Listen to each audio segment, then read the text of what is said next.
सबको जय मसीह की। मैं सबका परमेश्वर का धन्यवाद करती हूँ। आप सबके बीच में फिर से मुझे बैठने का, वचन सुनाने का खुदा ने फिर से मौका दिया। सुबह से लेकर तंदुरुस्ती दी। आज फिर मैं परमेश्वर के खुदा के कलाम को, परमेश्वर के पवित्र वचन को आपके बीच में लेके आया हूँ। खुदा उनके बेटे बेटियाँ, खुदा के दास दासियों के लिए, विश्वासियों के लिए, सबके लिए परमेश्वर ने मुझे जो कलाम दिया, जो वचन दिया, परमेश्वर मुझे अनुग्रह देता है और खुदा ने अनुग्रह दिया, आज भी दिया कि मुझे सही सलामत रखा। इसलिए मैं परमेश्वर का धन्यवाद करती हूँ।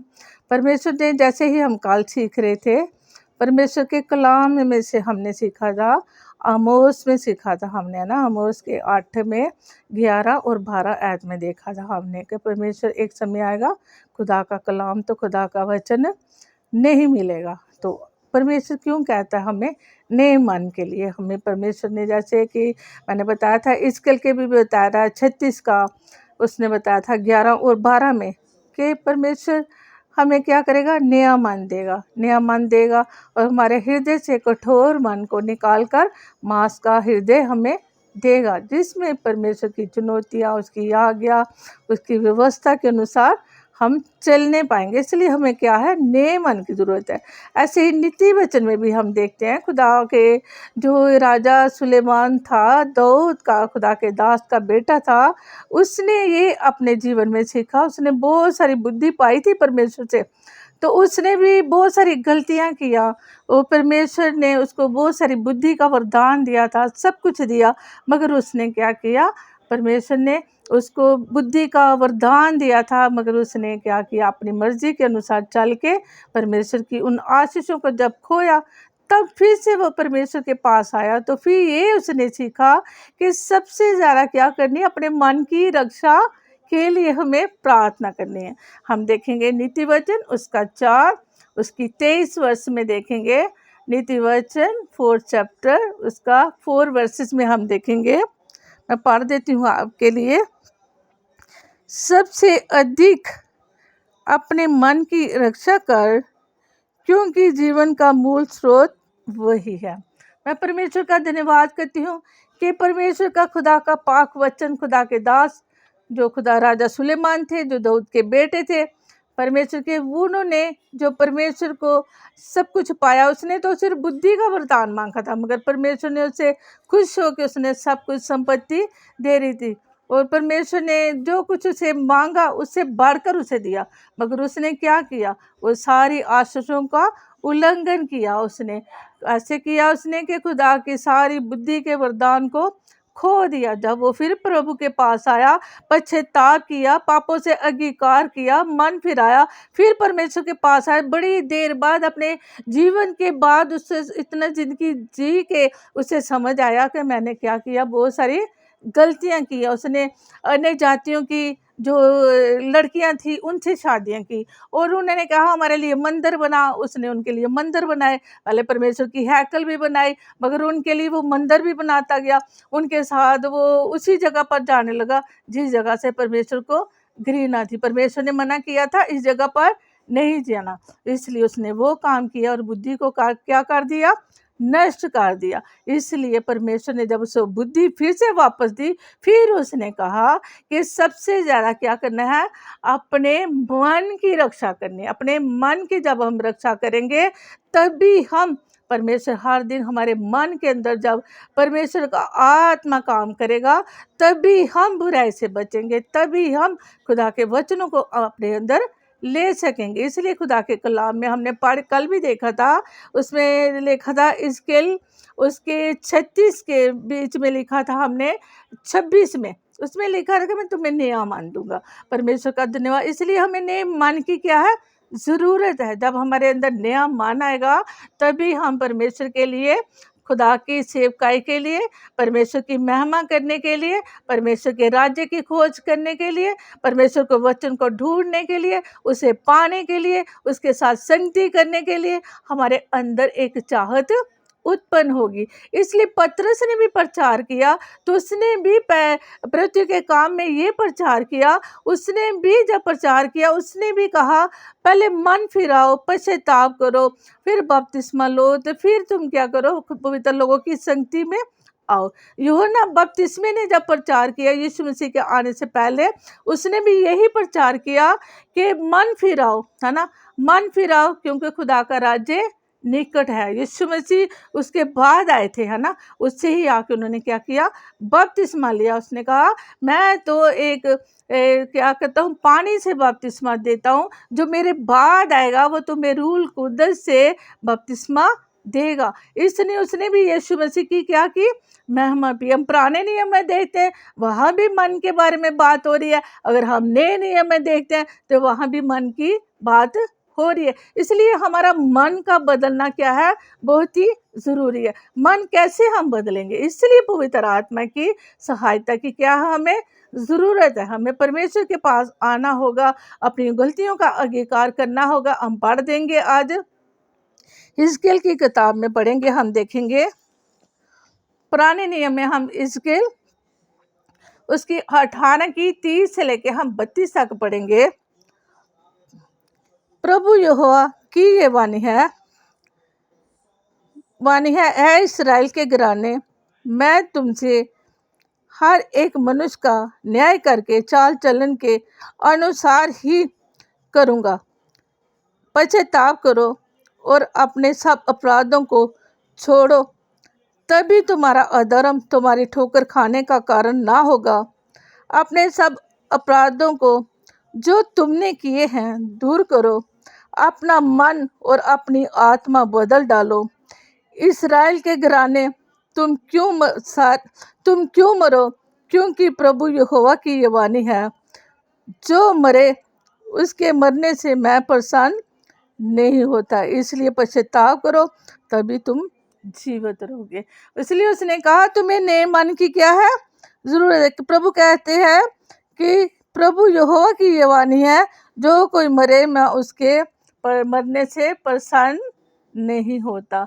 इसने अपने हाथों से सृष्टि की, मनुष्य को बनाया, तो फिर वो क्यों चाहेगा कि मनुष्य मर जाए। आज मनुष्य, हम शारीरिक मौत तो हमने सबने मरना है, मगर जो आत्मा की मौत है वो परमेश्वर चाहते हैं कि वो मौत हमारी नहीं हो। हमारी आत्मा हमेशा हमेशा के लिए जीवित हो, परमेश्वर के साथ, यीशु मसीह के साथ राज्य करे। इस दुनिया में भी जब हम जीवित रहेंगे, जितनी देर हम शरीर में रहेंगे, तो जो परमेश्वर की आत्मा जब हमारे मन को चेंज करेगी, बदलेगी, तब हम परमेश्वर के अंदर अपने राज्य को देख पाएंगे। राज्य हम खुदा का हमें बाहर नजर नहीं आएगा, फिर हमारे अंदर हमें खुदा का राज्य नजर आएगा। इसलिए जैसे हमने पढ़ा था, सुना था कि वचन को कि रोमियो के 10 के 8 और 9 वर्सेस में हमने पढ़ा था कि उसने कहा वचन क्या है, हमारे मुंह के अंदर है, हमारे निकट है और हमारे अंदर है। इसलिए क्या करना है, मुंह से अंगीकार करना है, पश्चाताप करना है और विश्वास करना है, तो तुम क्या करोगे, उद्धार पाओगे। हम आज बड़ी बड़ी जगहों पर जाने की हमें ज़रूरत नहीं है, परमेश्वर को पाने के लिए कहीं जाने की ज़रूरत नहीं है। हमारे पास जब भी हम पुकारें, तभी हमारे खुदा हमारे पास उतर आते हैं। यीशु मसीह हमारे पास आ जाते हैं, पवित्र आत्मा हमारे हृदय में आती है। फिर रोज़ बरोज़ हमें क्या करेगी, वो हमारी सहायता करेगी, हमारी मदद करेगी, और हंस हंस करके हम बदलते जाएंगे, थोड़ा थोड़ा करके हम बदलते जाएंगे। परमेश्वर जैसे एक छोटा बच्चा जैसे पैदा होता है, वो तो कैसे वो बढ़ता है, एक दिन ही नहीं वो जवान हो जाता है। थोड़े चंद महीनों का, थोड़े दिनों का होता है, फिर महीनों का होता है, फिर साल का होता है, फिर और भी बढ़ता चले जाता है। इसीलिए उसकी फिर एक दिन क्या हो जाता है, वो जवान हो जाता है, बड़ा हो जाता है। इसी तरह हमारा आत्मिक जीवन भी है। जब हम प्रभु में आते हैं, हमें नया मन मिलता है, पवित्र आत्मा हमारी अगुवाई करती है, तो हम आस्ता आस्ता क्या करने लगते हैं, आत्मा में बढ़ने लगते हैं, वचन सुनने लगते हैं, वचन सीखने लगते हैं, वचन को मन करने लगते हैं। उस पर चलने के लिए हमारे अंदर एक इच्छा जागती है कि हम परमेश्वर का जो वचन सुना है, पवित्र आत्मा उसे फिर मनन करने के लिए नहीं, फिर उस पर चलने के लिए भी, उसे पूरा करने के लिए भी आपका अनुग्रह आपको देगी, आपको उस पर चलने के लिए, उसे पूरा करने के लिए भी शक्ति देगी। क्योंकि हम अपने आप से कुछ भी नहीं कर सकते। अगर हम चाहें कि हम बदल जाएं, हम अच्छे इंसान बन जाए, तो अपने आप से कोई भी अच्छा इंसान नहीं बन सकता, अपने आप से कोई भी बदल नहीं सकता। ये परमेश्वर की आत्मा है जो हर दिन हमें बदलती है, हमें नया बनाती है, नई सृष्टि। इसलिए पवित्र आत्मा का उसने क्यों कहा मंदिर हो ना, कुरिन्थियों में लिखा है, पहले कुरिन्थियों में हमने लिखा है, वचन में लिखा है कि तुम क्या हो, पवित्र आत्मा का मंदिर हो। जो इस मंदिर को नाश करेगा उसे मैं क्या कर दूंगा, नाश करूंगा। जैसे हमने परसों भी सीखा था कि क्या है, स्वर्ग उसका सिंहासन और पृथ्वी उसके पैरों की चौकी है। मैं कौन सा तुम मेरे लिए भवन बनाओगे, मैं आपका हृदय ही मेरा क्या है, भवन है। हमारा मन ही यीशु मसीह का क्या है, भवन है। वो इसमें वास करना चाहता है, वो इसमें रहना चाहता है। इसलिए उसने कहा अपने सारे अपराधों को, बुरे कामों को, यिजकेल में लिखा है, छोड़ो और मैं तुम्हें क्या करूंगा। उसके 36 की 26 स्टाइल में लिखा है, मैं तुम्हें क्या करूंगा, नया मन दूंगा। इसलिए नया मन जब आएगा हमारे अंदर, तब तुम मेरी विधियों को सीखोगे, मेरी चुनौतियों को मानोगे, मेरी आज्ञा पर चलोगे, मेरे वचनों को मनन करोगे, उनके अनुसार चलने के लिए आपको मैं क्या करूंगा, अगवाही करूंगा। पवित्र आत्मा का धन्यवाद करते हैं। खुदा जब हमारे पास आ जाता है, हमारे अंदर आ जाता है, फिर वो छोड़ता नहीं है। फिर रोज बरोज आपको फिर परिस्थितियाँ आएंगी, परेशानी आएंगी, दुख आएंगे, क्लेश आएंगे, बीमारी आएंगी, दुष्ट आत्मा का सताव आएगा, लोग परेशान करेंगे, रिश्तेदार छोड़ेंगे, तोमते लगाएंगे, कष्ट देंगे। आपको ऐसे लगेगा कि मैंने प्रभु को माना तो है, हृदय में तो लिया है, वचन भी माना, फिर क्यों परिस्थितियाँ आ रही हैं।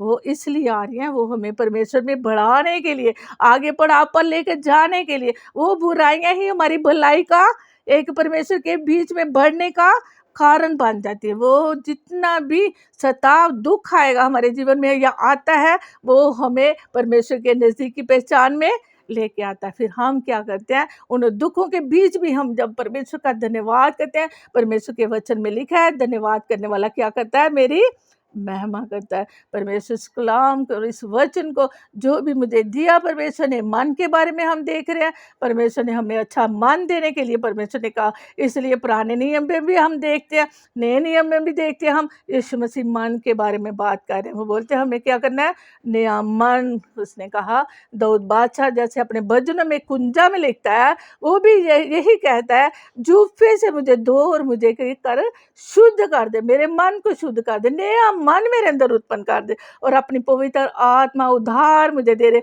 फिर क्या करूंगा, मैं तेरा प्रचार करूंगा, पापी तेरी ओर फिरने पाएंगे। जब हम सही तरीके से उद्धार नहीं पाते तो हम किसी को उद्धार का वचन भी नहीं दे सकते। हमें खुद भी उद्धार पाना है और दूसरों को भी उद्धार का मार्ग हमने बताना है। परमेश्वर का धन्यवाद करती है छोटे से वचन के लिए, छोटी सी वीडियोस के लिए। आप सबको खुदा ब्लेस करे, आशीषित करे। इन वचनों के साथ परमेश्वर आपको और भी ज़्यादा वचनों के अनुसार बढ़ने के लिए सहायता करे। पवित्र आत्मा आपकी सहायता करे। परमेश्वर का दरमियाना हाथ आपको संभाले और हर समय परमेश्वर आपको कभी ना छोड़े ना त्यागे, क्योंकि जो उसका वादा है, जो मेरी बात जोहेगा, जो मेरा खोजी होगा, फिर तो मेरी जिम्मेदारी बन जाती है उसका संभालना, उनकी देखभाल करना, उनको सुरक्षित रहना। इसलिए हमें क्या करनी है, चिंता नहीं करनी है, आनंदित रहना, खुश रहना, परमेश्वर में शांत रहना। परमेश्वर खुद ही आपके पास होगा, सारी बातों को पूरा करने के लिए